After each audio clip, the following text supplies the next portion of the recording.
I did get bullied one time. It did get to the point where it was physical, where this one little boy, he threw a plastic block at me, and I still have the scar to this day. Hi, my name is Naomi Taylor. I'm 20 years old. I was born here and I was raised in Japan. Well, my mom is from Busan, but she moved to Ujeongbu when she was little. And my dad, he's from Manhattan. He was born and raised there, basically. Where did you grow up? I stayed in Korea up until I was 6 years old, and I spoke fluent Korean. And then because my dad's in the military, we had to move to San Antonio, Texas.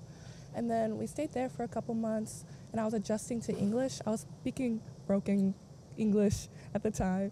And then we moved to Japan, and that's how I spent most of my childhood. After that, we moved to North Carolina, and that's when my English was getting fluent. And then we moved back to here. How many languages do you speak? 2-ish. I speak a little bit of Korean. I'm trying to get conversational by the end of this year. And I speak a little bit of Japanese. It sounds like I watch anime whenever I speak Japanese because it's so little. And I speak English, of course. What is it like, growing up as a mixed race person in Korea and in Japan? So in Japan, I don't really remember as much, but in Korea, I do notice a lot of the stares. And it does intimidate me, but as I got older, I started to realize, the stares can be from curiosity, or also they think you're pretty. That's what my mom always says to hype me up, but sometimes I don't believe her, sometimes I doubt her. But growing up, when I was little, when I went to my first Korean school, it was hard. I didn't know how to feel at that point, and that's when my mom had to have the talk with me at such a young age, like, you're unique, but you're unique in a good way. Like, your skin color is beautiful. And it's coming from my Korean mother. My dad didn't even tell me this. And those words really stuck with me. I am so sorry you had to go through that. You mentioned that your mother told you these words like at a very young age. If you don't mind me asking, are you closer to your mother than your father, or what's the relationship with that? So since my dad's in the military, he has to go on a lot of deployments, and I don't see him home, and he works really hard, and he's the most intelligent person I know.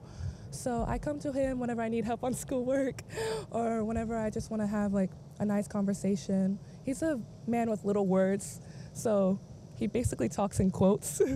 But my mom, she's very emotional. She's very different from a Korean mother, because when I was starting my first year in college, I told her how I was struggling in school. I would cry to her on the phone almost every single day because it was my first time being away from my family, and they're here, and I'm all the way in North Carolina, so that was really hard. And when I called her crying, she was like, it's okay to drop out. And that was so surprising, coming from a Korean mother who wants you to do their best, especially in school. I'm very close with her, yes. You had to go through a very rough experience in your childhood. How were you able to overcome that? Well, one, from my mother, and also being educated a lot along the way. I guess moving to different countries kind of shaped my experience. That's what I'm really grateful about being a military kid. Growing up, in different cultures, what was that experience like for you? I loved it. I think it was a blend of all cultures, because Japanese culture, they're more respectful. They go all the way out than Korean culture. And Korean culture, they both keep to themselves, but, there's some cons about Korean culture, and there's also some cons about Japanese culture. But I got to learn those cons in person, firsthand. And American culture, I don't know a lot about it, and I'm still learning about it. That's what I'm experiencing right now in college, yes. Growing up in different cultures, which culture are you more in tuned in? That's hard. I want to mainly say Korean and American, but a little more American culture. Even though I don't know much about it, I feel like my heart belongs there almost, because I feel more accepted there. Korean culture, like I said before, I still get those stares and I still get those assumptions that I'm fully American, and that's totally fine. They don't know I'm half Korean because there's not a lot of mixed children here. But in America, there's a lot of mixed children, and immediately people say, you look half Asian. Yes, yes, it's such a surprise, because I feel like I don't look half Asian. I feel like I look fully black, but no, they say the opposite. Earlier, you mentioned that a lot of people, when they see you, in America, people assume that you are half Asian, half black, half Asian. So which part of Asia do they think you're usually from? Ooh, Filipino. I could say that right off the bat. I get Filipino a lot. I've gotten Thai. I've gotten Latino once, and I brag about it. Yes, mainly Filipino. Yeah. And when you told them you're half Korean, like, what is usually their reaction like? Well, here, they're shocked. They don't believe me. So I have to pull up my home screen and be like, yep, this is my parents. And they're like, wow.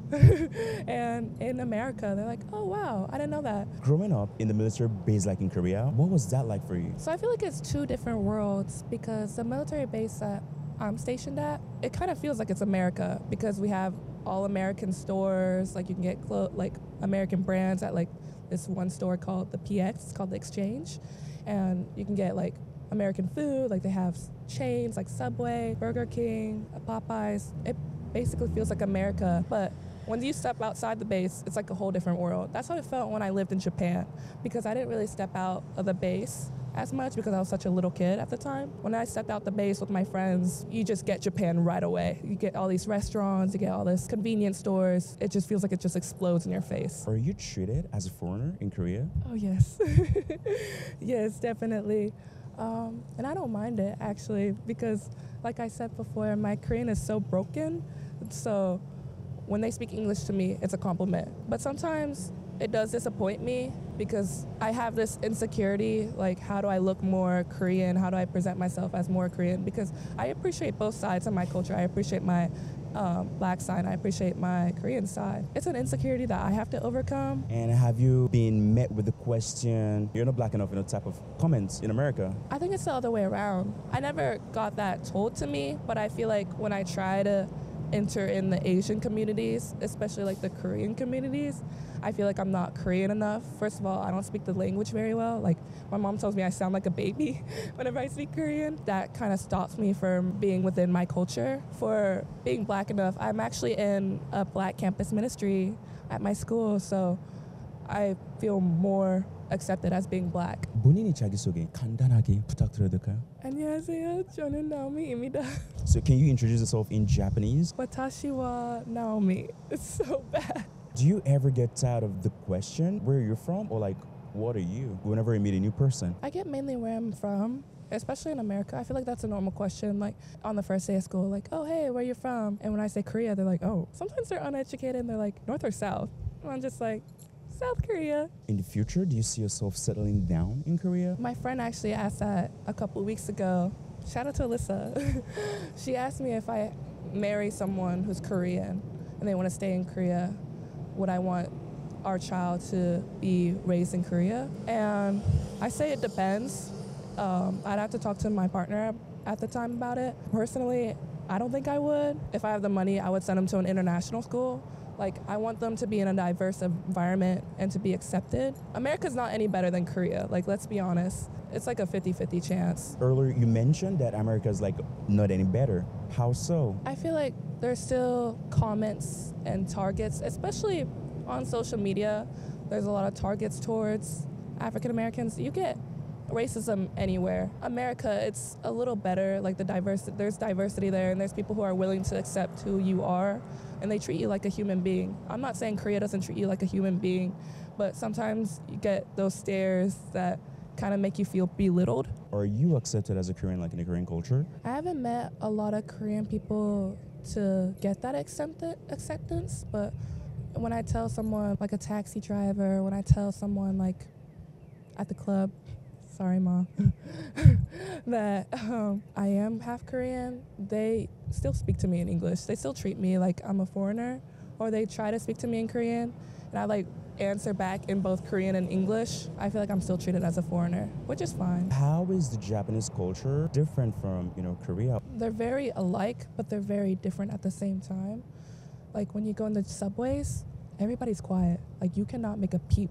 But in Korea, people are more lenient to like taking phone calls, talking loudly. I feel like they're more welcoming to foreigners. They're like, oh, hey, like, you should do this, you should do that. Oh, this is kind of complicated because Korea's like that too. It just goes back and forth, It's just based on one person's experience. From my experience, I feel like, oh, I get to do more things in Japan without feeling judged almost. I made a lot of Japanese friends. Like my family is very close to like a lot of Japanese people. Both cultures are great. It's just I've been raised around Japanese culture. What does the future hold for you? I'm trying to go with the flow. I'm trying to come back to Korea more often because my grandmother, she lives in Pocheon, kind of near Dongdocheon.